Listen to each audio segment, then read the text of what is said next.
Bom dia a todos e todas. Saúdo a mesa, meus companheiros e companheiras de mesa, mas de maneira muito especial saúdo a cada um e cada uma de vocês. São 20 anos do massacre, 21 anos do massacre de Eldorado de Carajás. Eu poderia dizer que para o contexto em que nós vivemos, que é um contexto marcado pela religião do fundamentalismo capitalista neoliberal, essas vidas não têm valor. Porque o capitalismo é uma religião que exige sacrifício. E o sacrifício é a vida das pessoas pobres. O sacrifício é a vida de trabalhadores e trabalhadoras. E, infelizmente, aqui no Congresso Nacional, nós temos os arautos e os sacerdotes de um apocalipse às avessas.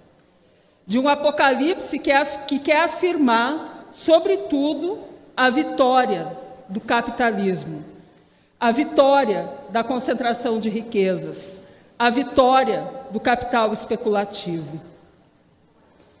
Eu digo que é o apocalipse às avessas, porque a nossa esperança é a esperança de uma sociedade de iguais.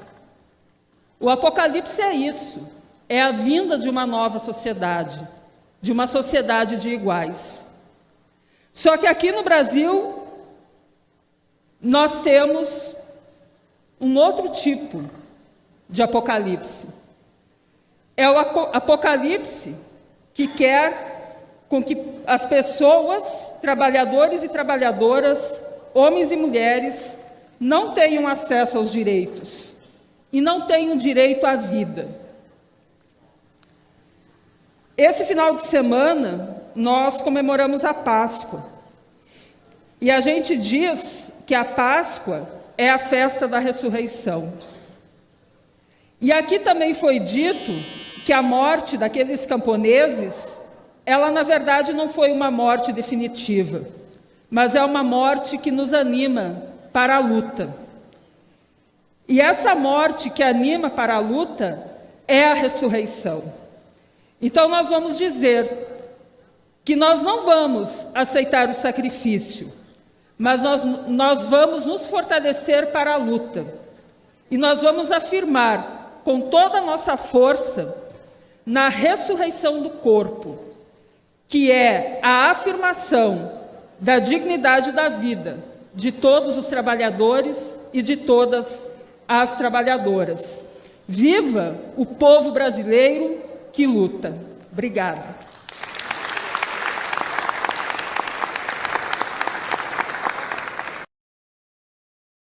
Amiga do canal Paz e Bem, eu sou Mauro Lopes, com enorme alegria, grande alegria, uma honra para nós. Eu e a Carla Pavão temos orgulho de receber aqui no canal Paz e Bem uma pessoa muito especial, a pastora luterana Romi Benck, que é a secretária-geral do Conselho das Igrejas Cristãs do Brasil, uma instituição importantíssima, o CONIC. E a pastora Romi, ela, além de ser a secretária-geral do CONIC, ela tem um papel fundamental para pensar temas centrais para a espiritualidade aqui no Brasil e com repercussão global, as reflexões dela, que são temas da economia e do gênero, né, e da educação, também ligado a esses dois temas. O Leonardo Boff realmente tem razão, é um desafio muito grande a gente rever o cristianismo que a gente tem no Brasil, porque a face do nosso cristianismo atual, ela não é uma face muito interessante, porque o que mais tem se manifestado, aparecido, são os discursos de ódio com fundamentação religiosa. A gente precisa, em primeiro lugar, reencontrar e reconhecer, principalmente isso, a legitimidade da pluralidade religiosa brasileira. O Brasil, ele, historicamente, na escola, a gente aprendia que o Brasil é um país cristão, mas, na verdade, o Brasil, originalmente, ele não é cristão, ele é um país plural em termos de tradições religiosas. Primeiro, católicos, né, quando vieram com a descoberta do Brasil, né, o processo colonialista, então a tradição católica foi instrumentalizada para justificar o colonialismo e a escravização de pessoas. Depois, com as missões protestantes, eram os protestantes combatendo o catolicismo e as outras tradições religiosas. Então, na verdade, a gente sempre teve uma experiência cristã com uma face bastante violenta, e a gente precisa rever essa nossa história, rever criticamente. Muito legal. E a sua jornada foi sempre aqui no Brasil? Foi. Fiz um ano de intercâmbio de estudos em Cuba. Uhum. Muita gente acha que Cuba não estuda teologia, mas Cuba tem um movimento religioso muito forte. Sim. Então, a nossa faculdade de teologia, eu não sei se tem ainda, mas na minha época tinha um programa de intercâmbio com Cuba, apoiada por uma organização alemã, e eu tive a oportunidade de participar desse programa de intercâmbio, que para mim foi a experiência da vida. Que legal. Campanha da Fraternidade, eu quero dizer primeiro o seguinte: nós, leigos, podemos nos manifestar sobre essas coisas, né? Com devido respeito às autoridades da igreja, a gente pode se manifestar. Então, com todo respeito aos senhores bispos, à CNBB e tudo mais, claro, eu quero dizer o seguinte: eu também não gostei da campanha da fraternidade. Porque o que eu não gostei? Eu não entendi como é que uma campanha que é da Igreja Católica, não é? Eles entregaram para o CONIC fazer este documento, o texto básico da campanha da fraternidade, se o CONIC, a direção do CONIC está na mão dos protestantes. O que é o CONIC? O CONIC é o Conselho Nacional de Igrejas Cristãs. É um conselho de igreja católica com várias igrejas protestantes. Agora, o CONIC, o presidente é protestante, o vice-presidente é protestante, a secretária que escreveu o documento, que se chama Romi Márcia, uma pastora, né? Esta mulher foi que escreveu o documento. Agora, eu acho um pouco estranho a CNBB publicar um documento da CNBB escrito por uma pastora. Agora, o que mais me impressionou é o seguinte, que essa pastora, Romi, né, Márcia, no vídeo que eu assisti do Centro Dom Bosco, que é um grupo religioso do Rio de Janeiro que eu respeito, é um grupo muito profundo, no vídeo deles, a pastora diz que ela é a favor do aborto, ela é pela descriminalização do aborto, e ela se diz feminista, e ela se diz defensora da ideologia de gênero. Ora, são todas coisas condenadas pela igreja. O feminismo que vive aí fazendo um monte de estadalhaço. Ela fala em defender os direitos sexuais e reprodutivos da mulher. Que direitos sexuais e reprodutivos da mulher? Isso é um eufemismo para falar de aborto, para falar de controle de natalidade e outras coisas. Então, eu fiquei muito, assim, interrogado, chocado, de uma pessoa dessa ser a responsável por escrever esse documento. Isso é que deixou muita gente realmente assustada. Outra coisa, é uma campanha que celebrou, de cada 5 anos, o ecumenismo. Mas espera aí, é assim que se faz o ecumenismo? Quando eu leio os documentos do Concílio Vaticano II, né, Unitatis Redintegratio, sobre o ecumenismo, e a encíclica do Papa João Paulo II, Ut Unum Sint, que todos sejam um, não é isso aí o ecumenismo, não. O Papa João Paulo II, na encíclica Ut Unum Sint, ele diz assim: ecumenismo não é irenismo. O que é irenismo? Irenismo é você aceitar qualquer coisa para fazer unidade. Opa! Nós não podemos aceitar essas coisas que essa pastora propõe. Não está dentro da doutrina da igreja. Então isso para mim seria irenismo.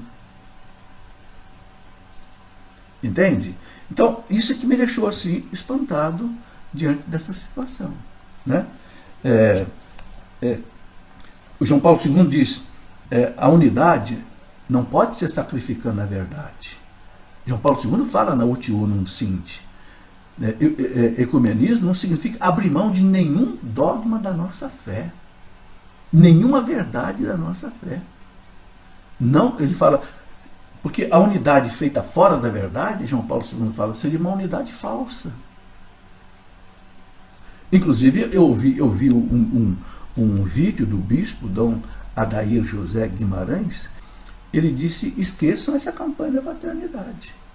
Isso é coisa da teologia da libertação. Ora, então o que a gente percebe? Que os bispos, eles não tomaram conhecimento desse documento. Eles não aprovaram esse documento. Quem aprovou esse documento foi um grupo dentro da CNBB responsável pela campanha da fraternidade. A CNBB tem quase 500 bispos. E não foram todos os bispos que aprovaram esse documento. Não, é um grupo, pequeno grupo da CNBB, a pastoral que cuida da campanha da fraternidade, que aprovou. Tem muito bispo que não ficou nem sabendo. Então, vocês sabem que um bispo já se posicionou contra publicamente. Ou seja, ele não foi ouvido. E eu tenho certeza que a maioria dos bispos não leu esse documento antes dele ser publicado. Eu sei que quando os bispos, uma vez por ano, se reúnem aqui em Aparecida, normalmente no mês de abril, né, e passam ali uns 10 dias estudando, aí eles soltam documentos ali que vão em votação por todos os bispos. Aí sim, aí eu posso dizer, é um documento dos bispos do Brasil, porque todos leram, analisaram e votaram.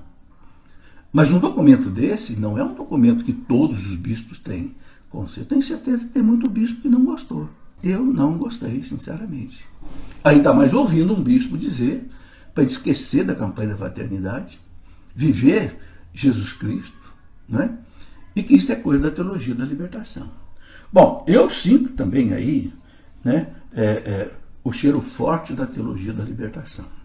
Eu há muitos anos, desde 1980, que eu combato a teologia da libertação de linha marxista na igreja. Por quê? Porque eu escrevi, inclusive, um livro, esse livro aqui, Teologia da Libertação, onde o primeiro capítulo desse livro é um capítulo escrito pelo Papa Bento XVI, né, em que ele diz assim, eu vos explico o que é a teologia da libertação. Né? E aqui o Papa Bento XVI diz simplesmente o seguinte, que a teologia da libertação é uma tremenda heresia, pior de todas que já houve na história da igreja. A teologia da libertação de cunho marxista, de cunho social, transforma a teologia numa sociologia, transforma a teologia numa antropologia, ou seja, tira como que Deus do centro da teologia e põe o homem. É essa a teologia da libertação marxista, que incentiva a luta de classes, incentiva a invasão de terra, incentiva essas coisas todas. Bento XVI e João Paulo II batiam pesado contra isso, né? Bom, então desde 1980 e pouco, que o cardeal Ratzinger escreveu isso, ele não era papa ainda, eu passei a falar, até publiquei esse livro que tem mais de 20 anos, Teologia da Libertação, né? Ele fala, é pior das heresias que já houve na história da igreja. Por quê? Porque ele fala assim, só leia esse artigo dele aqui, eu vos explico o que é a teologia da libertação. Ele diz assim, enquanto as outras heresias contestavam um ponto da fé, contrariavam um ponto da fé, a teologia da libertação marxista, ela revira a fé no avesso inteirinho. Ela cria um falso cristianismo, em todos os seus aspectos, na liturgia, na catequese, na moral, na exegese, na hermenêutica, ela vira no avesso o cristianismo. Só que isso é muito sutil e as pessoas não percebem, porque continuam usando os mesmos nomes, as mesmas praxes, entende? Eu sinto realmente, neste documento, né, um cheiro forte de teologia da libertação. É minha opinião. Uma decisão de um núcleo da CNBB que não passou por todos os bispos, porque se tivesse passado por todos os bispos, eu penso que o Dom Adair não falaria o que ele falou. Será que todos os bispos tomaram conhecimento disso? Eu creio que não. Então, isso tudo é que realmente assusta a gente, né? Então, com todo o respeito às autoridades da igreja, e tal, baseado no que diz aí o Cano, que um leigo pode se manifestar, inclusive né, a coisa é pública, ficou público, então, com todo o respeito, com toda a reverência aos pastores, mas sinceramente também eu não gostei do texto da campanha da paternidade. A gente tem que ser honesto com as pessoas. Mais uma vez, eu digo o seguinte, não são os bispos todos do Brasil que fizeram esse documento. Tenho certeza que não passou por todos. Se tivesse passado por todos os bispos, né, nós não teríamos um depoimento como o do Dom Adair. A gente sabe que a maior arma do demônio contra a igreja é a divisão.